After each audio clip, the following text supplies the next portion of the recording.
மனிதர்களில் சில மிருகங்களும் உண்டு.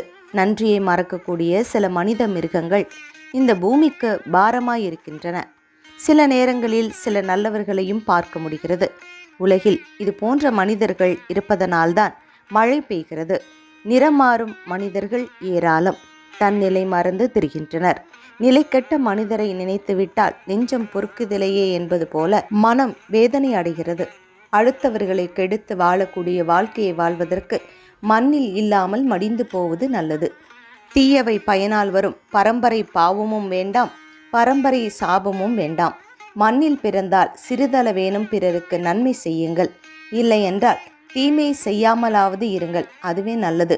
மனிதனின் கேடுகட்ட மனத்தின் பின்னால் செல்லாமல் மனதை செம்மையாக்க வேண்டும். மனமது செம்மையானால் மந்திரம் ஜெபிக்க வேண்டாம் என்று அகத்தியர் ஞான பாடல் விளக்குகிறது.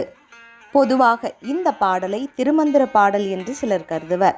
ஆனால் அது அகத்தியர் பாடிய ஞான பாடலாகும். மனமது செம்மையானால் மந்திரம் மூலமாக அதை சரி செய்ய வேண்டிய அவசியமில்லை என்பதை அந்த பாடல் வலியுறுத்துகிறது. இதோ அந்த பாடல். மனமது செம்மையானால் மந்திரம் ஜெபிக்க வேண்டா, மனமது செம்மையானால் வாயுவை உயர்த்த வேண்டா, மனமது செம்மையானால் வாசியை நிறுத்த வேண்டா, மனமது செம்மையானால் மந்திரம் செம்மையாமே. இதனுடைய பொருளையும் தெரிந்து கொள்ளலாம். ஒருவருக்கு மனம் தூய்மையாகிவிட்டால் அவருக்கு வேறு எந்த மந்திரங்களும் தேவையில்லை.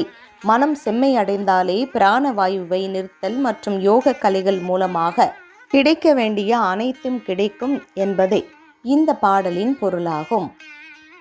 எனவே மனதின் உள்ளே அழுக்காறு, அவா, வெகுளி, இன்னார் சொல் நான்கும் இல்லாமல் தூய்மையாக இருப்பது இறைவன் வாழக்கூடிய மனதிற்கு ஒப்பாகும். அங்குதான் இறைவன் குடிகொண்டிருக்கின்றான்.